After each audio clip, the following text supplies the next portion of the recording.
Namoni tokomi kindumba na ba église locale. Bon, eza juste ba thème o ba tozanango pour ça ya ko partager plus sur ba événement o ezoleka ba église na biso locale.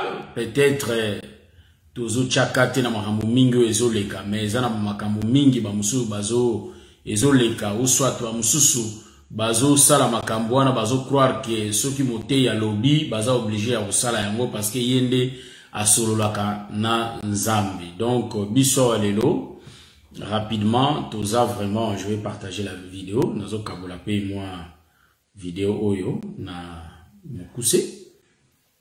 Donc voilà quoi, nzamba pambola bino bisikanyo sezwami bino nzamba pambola bino nazo kabola na lombango poto banda émission na biso olimbisi bande konyonso. Donc je crois que tozo zela te tozo kende na biso tozo banda na biso émission rapidement poto silisa to melate. Bon, tolingi to continuer to sambeli nzamba lola nkolo na bikamwa to kabi ngonga ona maboko na yo lisolo na biso na bandeko oleka ko assister biso pe opesa biso bwanya pe mayele sosolisa biso makambo tozolo ba epesa biso mayele po ete tango ekokomela biso toyeba ete si toyeba to tolobela makambo yango tozala na mayele ya kotambola po ete tokoya te na kombo na Yesu. Amen. Oui, bandeko rangai, shalom, shalom, shalom, esike zwami bino. Na lombango penza, ndenge tolobaka na lombango penza, tozo banda émission na biso, ba Kristo ya lelo. Donc, li solo oyo to solo la kaya ba Kristo ya lelo. Na ebete na mission oya numéro 6, voilà, c'est ça, numéro 6. To suka ki nesika oyo pasteur ya mwasi, mobali na ye azoye bisaye ke okende ya kifuzo son ya bana. Mais ye lokola za autorité a okende sa la campagne na ye po ba affiche si epesa maki. Yango tozolo bana bandeko basi boza d'abord na kati ya ndako ya libala elobi ete oza na se ya autorité ya mobali na yo. Tolakisa ki bino malamu ete depuis na jardin d'Eden Nzambe atikela mwasi responsabilité te. Elingi koloba nini? Elingi koloba ete tango Nzambe a retiré côté ya Adam, Nzambe azui étant le père, kozala papa azui soin ya Ève, bongo tango memi Ève étant papa apesi pa mobali. Tango apesi Ève pa mobali la kisi ete Ève alongwe na autorité ya papa na ye ake na autorité ya mobali na ye. Yango pe tomonaka esala maka kino lelo mwana ya mwasi tango aza epai ya ba parents na ye sima ya kozala epai ya ba parents nde akokende na autorité ya libala to mobali na ye. Ekuna na kati ya ndako ya mobali mwasi akambamaka epai ya mobali na ye. Donc lelo pe biso église to kambami na maboko ya Yesu Kristo parce que Yesu Kristo yenda za mobali ecclesia nde ezali mwasi. Donc mobali nde muto akambaka mwasi. Elingi koloba boye tango yo mama motei to prophétesse ko bakoma mingi wa prophétesse to évangéliste tango ozali kokamba to koteya yeba yango ete mobali na yo aza na likolo na yo. Elakisi te ke yo okomi likolo ya mobali na yo. Non, mobali na yo aza likolo na yo. Elakisi ete yende muto azokamba ndako to couple to foyer na bino. Donc soko za na campagne d'évangélisation mobali na yo soka ebisio eke ovanda na ndako po ete yo occupé bana, en tout cas oza na obligation soki yo okei na yo kosala campagne na yo en réalité otosi d'abord Moïse te parce que mobeko ezoloba ete basi il faut batosa mibali na bango mais yo otosi te. Donc tango kesala mosala Nzambe oza lokola oza o alingaka simba arche. Donc il y a ça lévite te mais alingo simba arche. Donc abuki déjà mobeko ekobomai. Voilà pourquoi au kende sala mosala Nzambe izangi ntina pe Nzambe kuta koyoka yo te parce que otosi d'abord doctrine te o eza mobali na yo. Ndenge moko pe bandeko mibali en réalité il faut tozwaka soin ya basi na biso malamu parce que baza bikelamu o batie biso pene pene. Koyoka pe toli na bango ezaka mabete. Moni ezaka mabete po basunga biso pe. Mais toli nyonso tozozwa, il faut to vérifier bas écritures ce que zo pesa biso nzela ya makambo wana. Voyez? Donc to bando baluka na ba thème nyonso o bazo pesa biso, ba thème nyonso o bazo senga biso tolobela tokolobela yango. Alors tout zongi na thème oyo ya kindumba na kati ya église. Voyez? Bible zoloba ete ce peuple bazo honorer nga kaka na minoko na bango kasi mitema eza mosika. Donc bande kona ngai na pesi le koverongo imbote belé ba sœur na ngai Clara Wanzambi, ba sœur José Ilengo, ba sœur Esther Makizembe Nyota, na pesi ba sœur Liliana Santos, bande nyonso mbote ba sœur Michael Mikali, ba nyonso ba mbote mingi, ba papa Serge Viokolo, na pesi ba papa Jimmy Grace, ba papa Loizali Bongo Marciano Rocky, na pesi tout le monde ba mbote. Bon, to continuer l'émission na biso.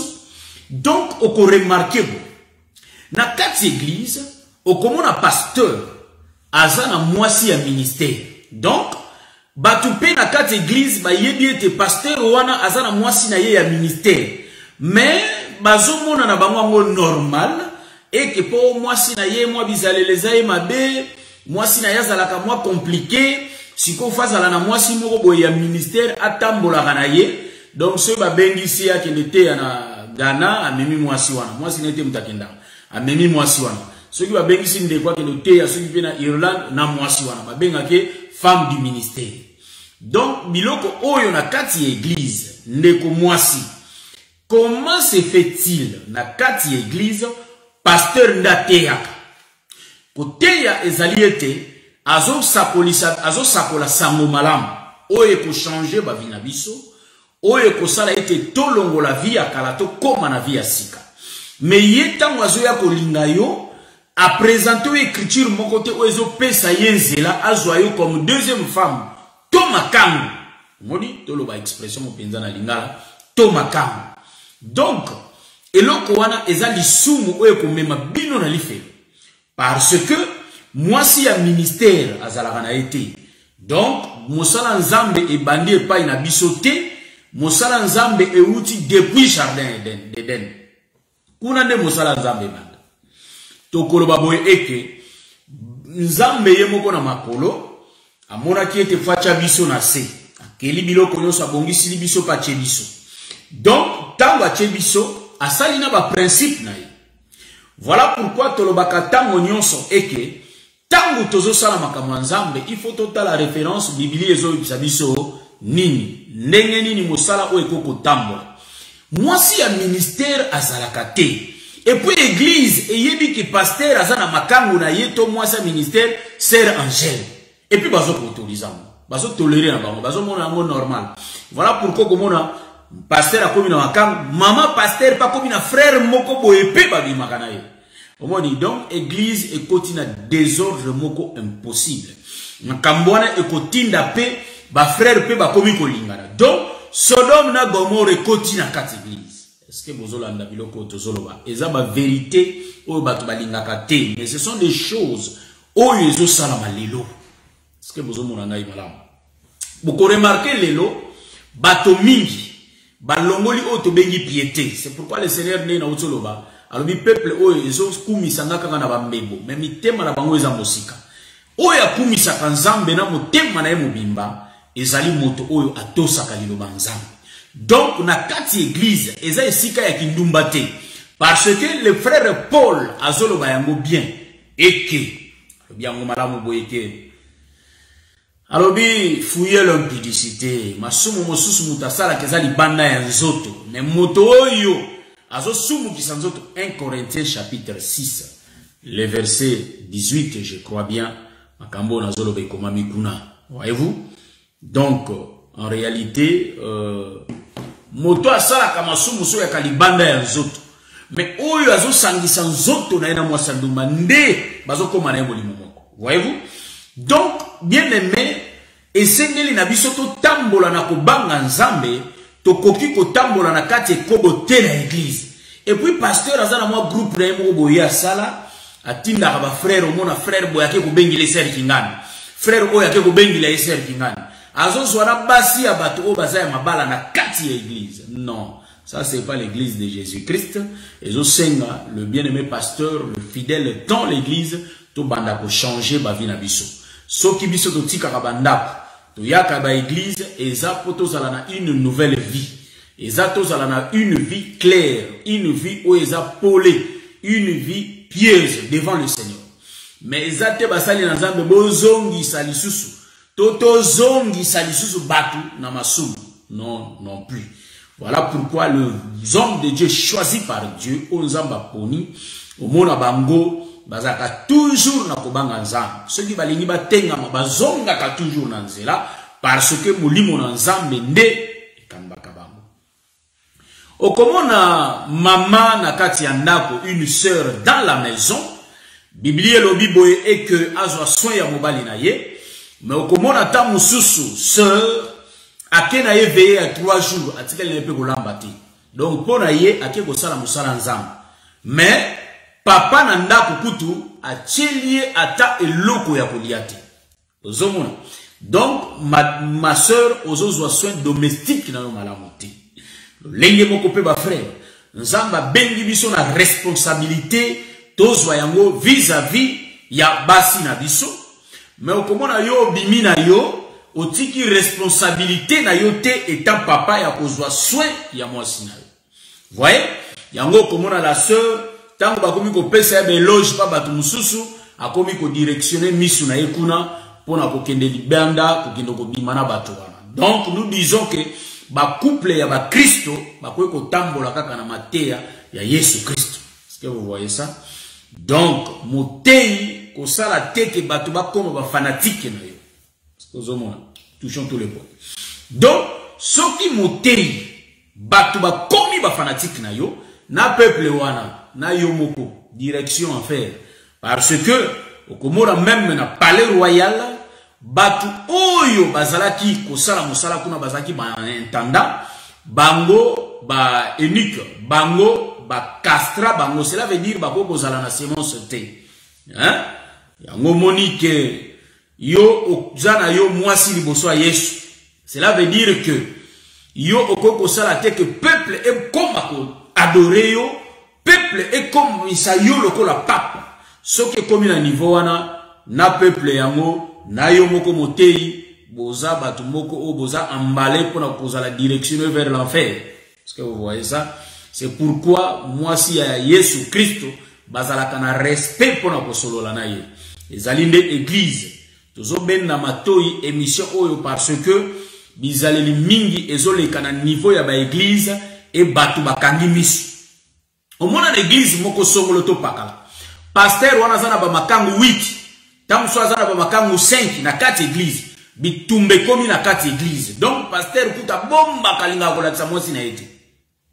Et puis baninga ba pasteur musu ba yebi ekobonde ko wana salaka. Mais ba melami bazo soutenir ye. Onu tozo sala net te na bino bandeko baninga ne bo salaka na ye.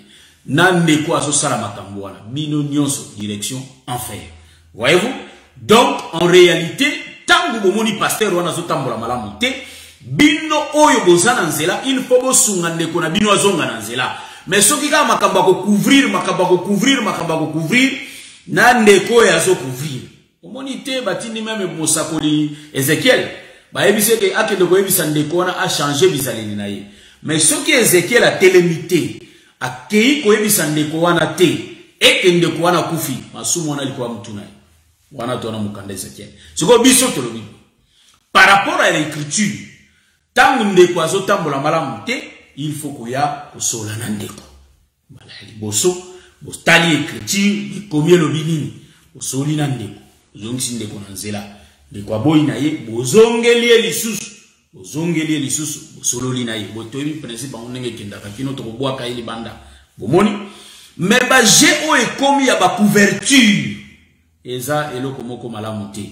Donc tangu ndeko azotambola malamu te faut ko zongisa ina nzela de sorte que atambola malamu bomoni yango eza te ke ekobo moko elekaka na kati église eyebani nango mais tozo sala ba semblant tozo yaka pe ka église wana non wana komi fanatisme. C'est pourquoi bande kopé belé lelo to moni bango to fingi ba catholique to moni ke to fingi ba protestant ko finga la kisi ke tozo lo ba mabena ntina na bango to lobi ete ba kimbangiste to lobi ba to armée d'Isali to lobi ba dénomination ebele mais biso moko oyo tozu évangile tozongeli bizaleli wana oyo bande ko bazalaki na bomoni. Donc mutu alingi ba adorer mutu alingi ye pa koma na ye na nkamba mutu alingi ye pa koma na ye ko kamba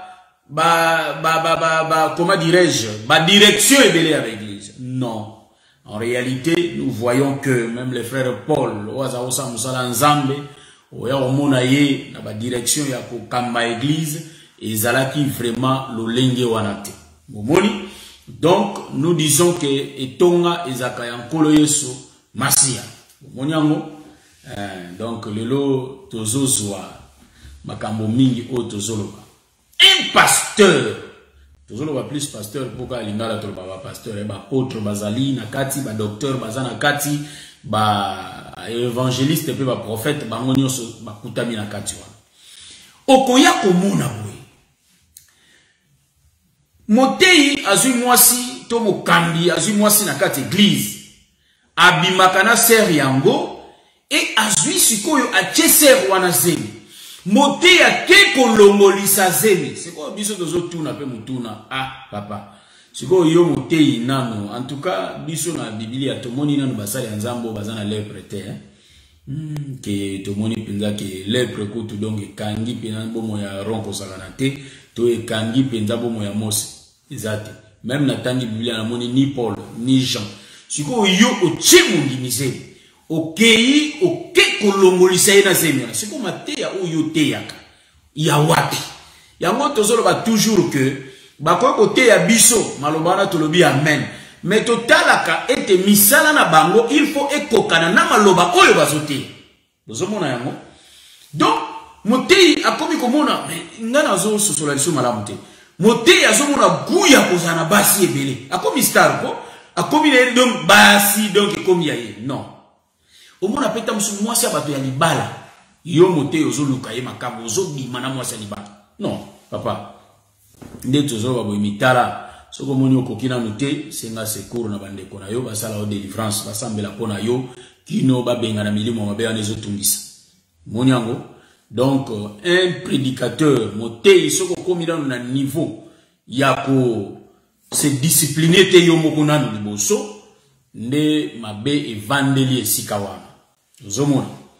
Donc tozo remarquer bizaleli mingi ya mabe ezo kota na kati église et que biso pe to kangi misu okomona motei lokuta soka bandi na ekokosa mais ça c'est quoi de mentir oza kona prison te ntina yango ni soka bandi kokosa donc ye akozwa lisolo wana abongoli yango ndreze ya vérité mais nzoka eza lokuta mazo kosa et puis to yebi kazo kosa ne on dit rien to vandi na biso non to ba yango ke kozongisa pe na nzela ezaka une bonne chose. C'est pourquoi to veiller na ba comportement na biso. Le frère Paul alobi to zala ba imitateur na ye lokola yaza imitateur ya Christ. Tozomona mutu azokamba biso aza polé, c'est la lumière du monde. Jésus-Christ, lui le soleil. Yenda azokamba biso. Mais to linga ete biso to mekola bizaleli na biso e koma lokola ya Yesu Christ. Bomoni? Ezala lokola ya Yesu Christ. C'est pourquoi Jésus azali ko sepela na bizaleli ya ba pharisien te azalaki ko kebisa bandeko oyo azali ko kamba to ba Thomas ba apôtre. C'est pourquoi biso petango tozomona bizaleli moko ba légèreté oyo ezokota na église. Donc c'est moko boy pire pasteur, pire prophète, pire évangéliste. Donc bango ba mesana ko mona ina serwa. Te bongo petende ko. Ezala bongo te. Yo oza marié moté. Moi si non ndako ezali partout fuza na moi si na yo. Siko poni okendaka na serwa. Et puis boza ka bino mibana. Non. Donc biso etamboli ya modèle wana par rapport ya doctrine ezalaka lolenge wana te. Donc motei yo il faut ozala exemplaire na kati église. Ozala na makamu misato na kati église te. Makamu misato, makamu mitano, makamu 5. Donc, tu comprendre que l'église ou eza malongate. Donc, les églises en réalité, ils ont vraiment à kufa to, les églises mo se kufa hein. Bolimbisanga parce que j'étais tellement pas concentré dans le baboy que église wana en réalité, ils a Yesu Christ té. Parce que église ya Yesu Christ ne Yesu de mutakambaka. Ne to moni ete bizaleli ya bato pe ezalaka malamu. To keba parce que Yesu Christ bayekoli na lobaka ngo déjà na bémission mususu. Bayekoli bakuti bato bazoteya. Bayekoli bakuti bato bazoteya. Bato wana sikoyo bapekisi bango parce que ba Pierre bayebi ke mais biso ndeto aka na Yesu. Yesu yazoteya. O bango bazoteya. Non, faut te pekisa bango Yesu za biso. Tant que bapekisi bazongi pa Yesu Christ. Yesu Christ a dit non, bazaba nguna te, bazaba ninga na bino. Cela veut dire quoi? Il faut to koma d'abord un na kati église. Ce que église d'abord to so koka koma un te eza bizaleli moko oyo eza penza malamu te, eza dignité ya kozala mwana nzambe. Ozomona question na ngeza la kaka. Bon ko to ngolo ozonga, to suka ndenge nini, to zala ndenge nini. Monyango.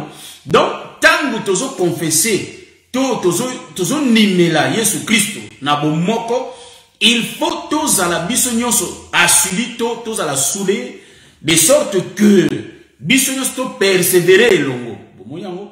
Donc ezande lo lenge wana mais ba division na kati église nzoka nzoto Yesu Christo ekabwani na yango te. Voilà pourquoi molimo akoyinana, molimo akocholana, molimo akotongana na kati église, surtout songi pe kindumba songi. Donc si ba yeba on dirait comme identité moko normal te biso to lobeza normalité to kolobela yango ndeko soko mono zaka na bolembu mingi ya kokweka na bekobo luka baninga na basali na nzambe basambela pona yo. C'est pourquoi okomona évangile kitoko mais ezobeba. Pourquoi? Parce que suite il y a la réputation. Voilà pourquoi nous sommes en train de travailler là-dessus. Nous avons travaillé là-dessus de sorte que voyez-vous? Donc, nous disons que tant que sacrificateur,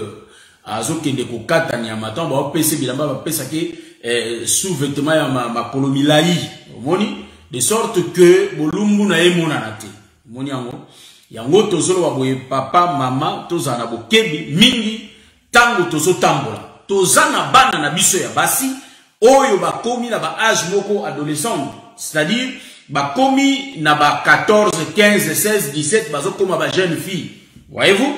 Donc yozo ke l'église nzoka pasteur a tourner la kamwana oh délivrance yoko ebike kende pas pasteur délivrance pasteur akoma ko bimana mwana tozana masolo ebele groupe tozolo kaka mayele ndenge ya kobetela yango de sorte que ça ba scandale te omoni tozana masolo ebele bizali yozole ka l'église pasteur akoma ko yana ndako abimaka na mwasi ya frère na ye akoma bimana mwana ya frère na ye na mwana wana pe mususu papa ye baka na ye te ye confiance kaka pasteur bizaleli ozomona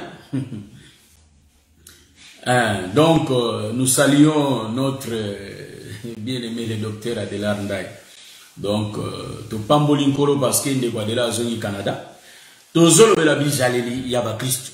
Donc le frère Azan a confiance que pasteur mutaye na ndako nzoka pasteur asasaka mwasi na ye pebana na ya basi moni loko wana bizaleli wana tangu na lobaka boy nazolo ba bien tozolo bela esika nyonso balobelaka kombo Yesu ata batangi kombo Yesu na mpeva longo tozolo bela yango o na catholique o protestant o église nyonso ebengami tozolo bela bizaleli nyonso o ekutamaka milia ba chrétien o balobaka soi disant ba chrétien tozaka kateke o évangile boyete tozolo baka ba chrétien nyonso bizaleli wana tozolo retrouver presque na ba masanga ebele omona pasteur bazana confiance na ye ayaka kopesa conseil ceux qui moi libala ezana moi problème akoma lokola coach ya libala wana donc yeta mazo coacher akoma na enzo akobimana mwasi wa omona mama prophétesse ya zo coacher na epe libala akoma kobimana frère. C'est pourquoi biso tozolo ba même que omoni mukolo mwasi alobaka na jardin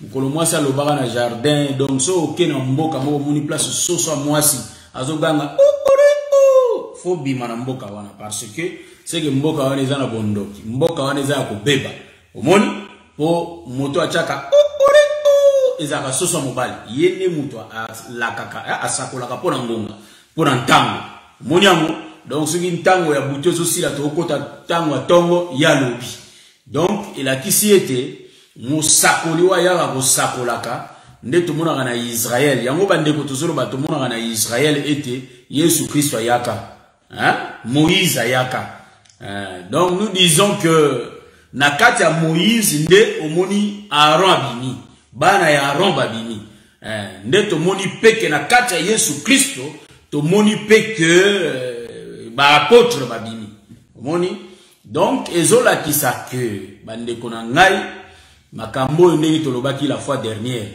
ibandaki na ba protestants ceux qui tozongi na histoire to komona yango bazotanga bitanga tanga tozomona yango na pesa ibino exemple bien que biso tolobela na biso nyonso tozopona te na pesa ibino exemple bien que vérifier l'église catholique botala église catholique est-ce que bomona ka ma sœur ya moi ça bandi ko sala culte abandi culte ti asili culte basango bavandi bazo assister.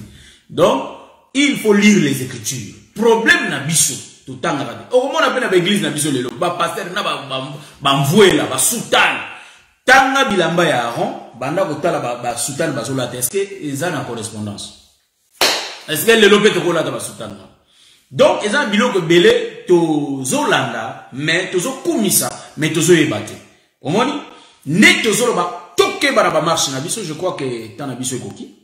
Donc, tout ce qu'il y a une minute et quelques, nous avons passé à biso grâce à Kutani le mardi prochain. Tozolo bela toujours malembe moke. Sœur, ayaka ko aider maman pasteur, ayaka ko aider moi si à pasteur, hein, tozolo baka expression. Ayaka ko aider moi si à pasteur, moi si apôtre, moi si évangéliste nandako. Nzoka sœur wana akomane pe ko bima déjà na pasteur.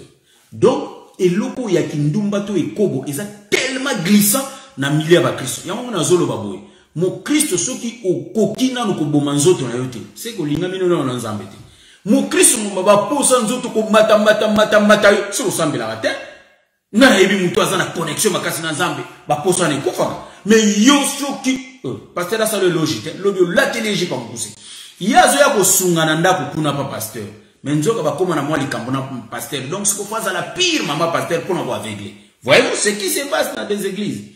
Nous voyons l'église, et là on a zoloba, bah yé, bah comme 2 sœurs, bah comme 3 sœurs, 4 sœurs, bah yaka kosala musala pa pasteur. Maman pasteur a zoé bah on peut na kimia, 4 sœurs de l'église, bah zoé bah on peut na kimia, et zo salam, nzoka, na sima, bah sœur wana bah comme na bah politi ya pasteur. Voyez? Donc biloko wana ya mwana nde ezo boma musala ya nzambe. Voilà pourquoi nous disons que nzamba sa biso grâce de sorte que toyeba pour gérer biloko wana nyonso et longwa na milia basanto.